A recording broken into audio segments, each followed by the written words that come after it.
Eu só quero te fazer uma pergunta que essa aí é um pouco chata, espinhosa, mas vou cumprir meu papel aqui de entrevistador, tá? Que é essa questão do masculino e do feminino, né? Você já falou um pouco sobre isso. E agora nós estamos em 2023 num mundo totalmente diferente do mundo quando você entrou nas forças, né?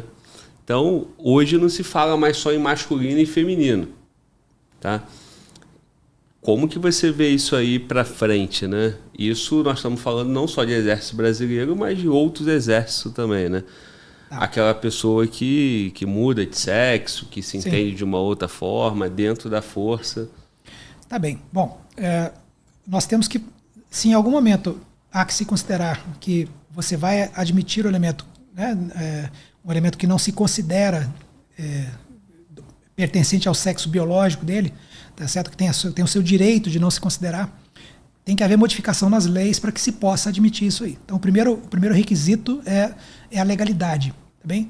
Então, seja nos concursos de formação, nos concursos para as escolas, quando se abrem as vagas, para permitir que haja essa entrada, vamos dizer assim. Então, tem que haver uma adaptação legal para que possa acontecer.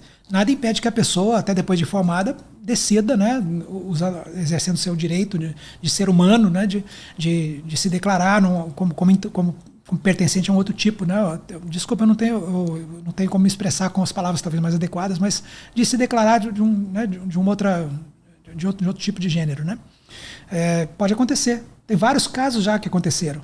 Nós temos militares nas forças, nas 3 forças, se eu não me engano, que já se declararam já como sendo de um gênero diferente daquele, da mas ele entrou como masculino ou feminino. Exatamente. Sim. E aí ele, depois de passar pelo concurso, depois de passar um tempo na força, se submetendo às exigências daquele gênero que ele estava, né? Então, se ele é masculino, por exemplo, as fardas são diferentes, ele tem que usar a farda do masculino, tal. Depois de passar, ele pleiteia a mudança, etc. e tem encontrado respaldo, tá certo? Porque hoje a lei dá esse respaldo pleno e a força segue a lei. Então, o que eu diria é o seguinte, isso aí é certeza, tá? Não terá resistência ao previsto em lei. É necessário apenas que a lei organize essa atividade para que o militar disciplinado que possa admitir essa possibilidade com a lei lhe respaldando. Eu acho que esse é o único obstáculo que eu vejo para poder acontecer. Agora, se isso é conveniente ou não, aí já vamos entrar no achismo, aí eu vou me permitir não expressar opiniões. Eu vou dizer uma coisa para você, tá? Eu, como militar, convivi minha carreira toda em elementos essencialmente masculinos.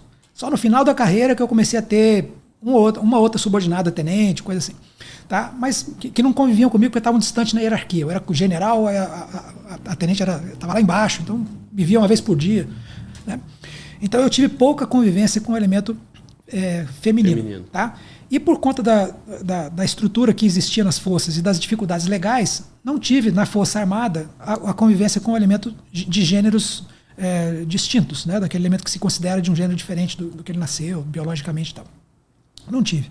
Mas tive essa experiência, vou trazer agora minha convivência, na minha última experiência profissional, que foi no Ministério da Saúde. Né? Eu fui assessor especial do ministro e diretor do departamento de logística do Ministério. Outros exércitos, você tem conhecimento em outros países? Tenho. Já recentemente foi muito publicado. Aí eu acho que era um oficial general de 4 estrelas do exército americano, de uma força armada americana, que eu não sei se era o exército, que estava chegando aí ao cargo máximo aí, e ele de um gênero, se declarando de um gênero diferente do sexo de nascimento dele, tal.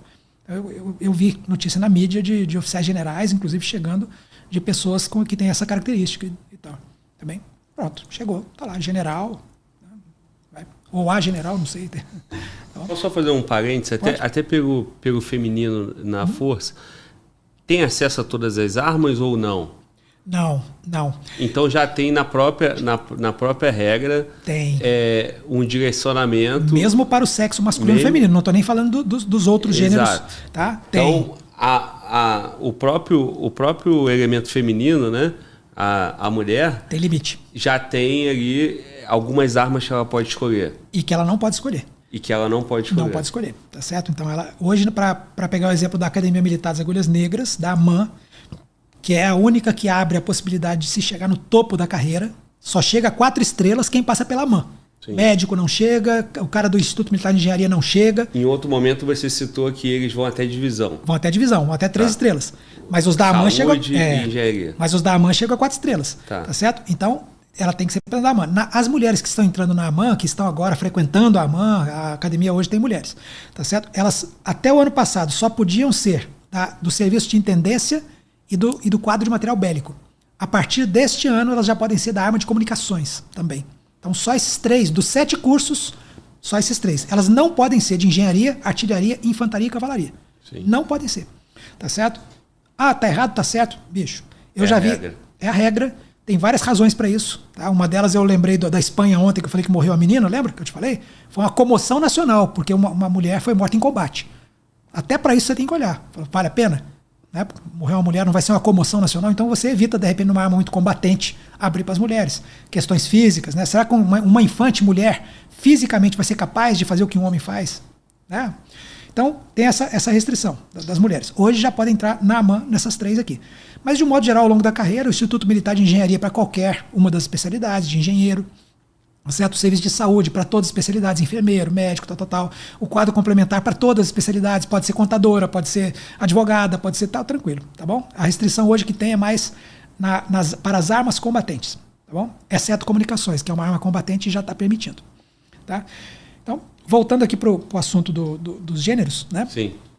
Eu tive experiência recente fora do Exército. Pela primeira vez na minha vida eu tive um contato onde eu estava num ambiente onde eu convivi com as pessoas que tinham né, era o serviço público normal, civil e tal, e eu tive essa convivência. Olha, posso assegurar para você, convivi com pessoas que fizeram a opção, né, de não se considerarem como sendo do gênero ou do sexo de nascimento, né, fizeram essa opção, e eu vi pessoas excepcionalíssimas.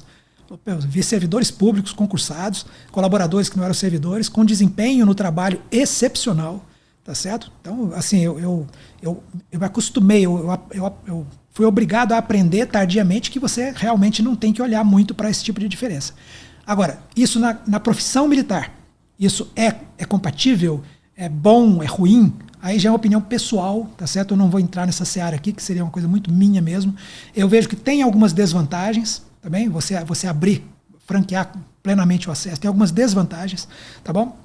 E evidentemente tem algumas vantagens, como tudo na vida, né? Então eu acho que talvez tenhamos que superar outras barreiras antes de fazer uma abertura plena, como aqui se imagina que vai acabar acontecendo. Isso aí é o mundo daqui para frente, né? Então...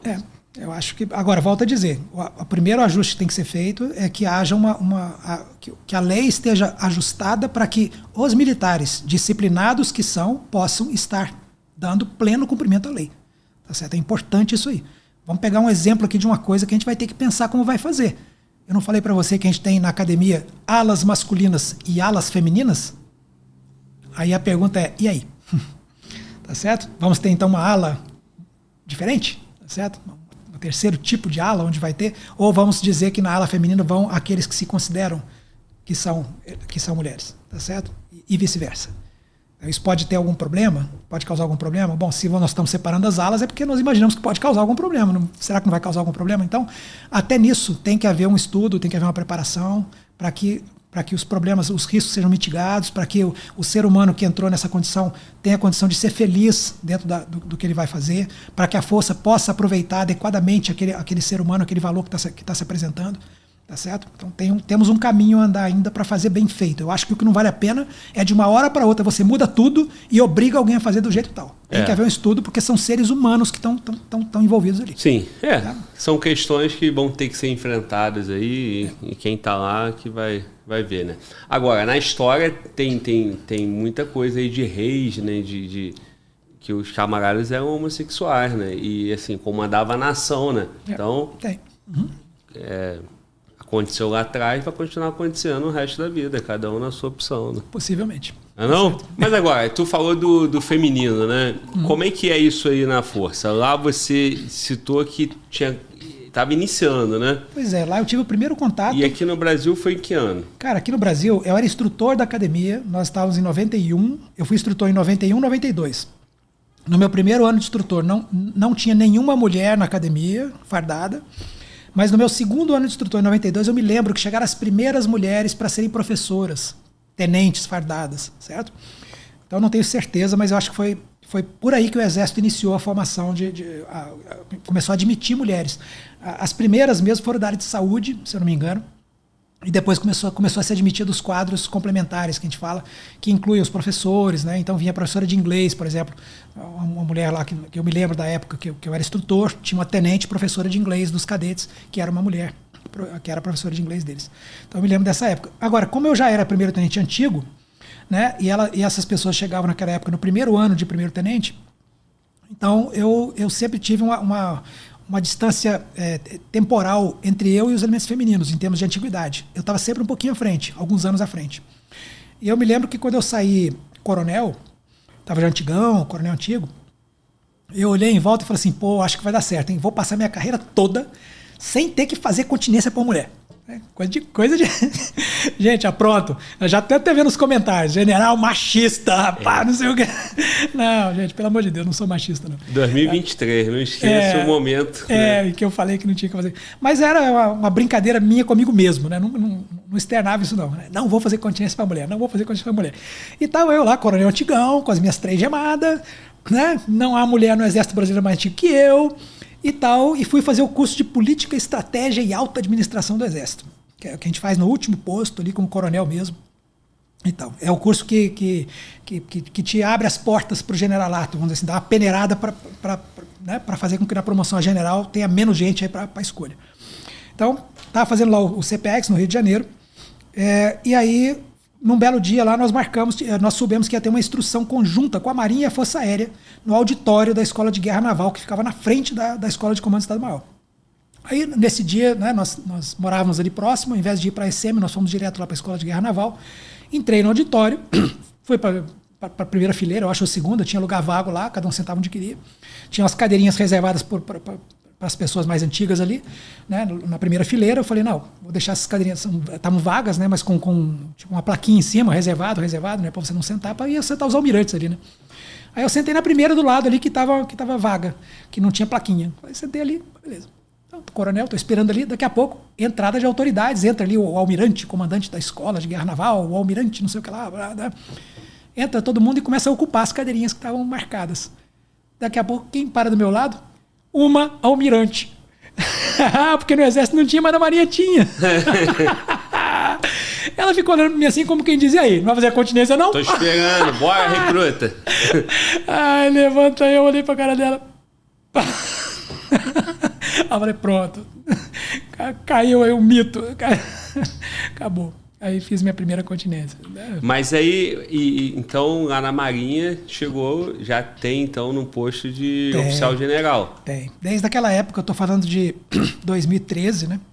Na verdade, essa moça, essa almirante que para quem eu fiz continência, né? Como a minha turma concorreu à promoção poucos anos depois, ela é poucos anos mais velha ou mais antiga que eu, né? Mas eu sei que hoje já tem, sim, mulheres em cargos até mais elevados e tudo. Tá certo? O Exército ainda não tem nenhuma oficial general. Sobre o Exército. O Exército, as mulheres no Exército, como eu falei, entraram depois dessa época. As primeiras que estão chegando agora em condições de promoção, elas são mulheres do quadro de saúde. Porque as que fizeram do quadro complementar, que são essas mulheres para ser professora das matérias na escola, ou para ser engenheiro, as engenheiros até são diferentes. Mas as do quadro, as de saúde, as médicas, né? Existe vaga de general para médico na estrutura do Exército Brasileiro. O médico ele pode concorrer a general de brigada e a general de divisão.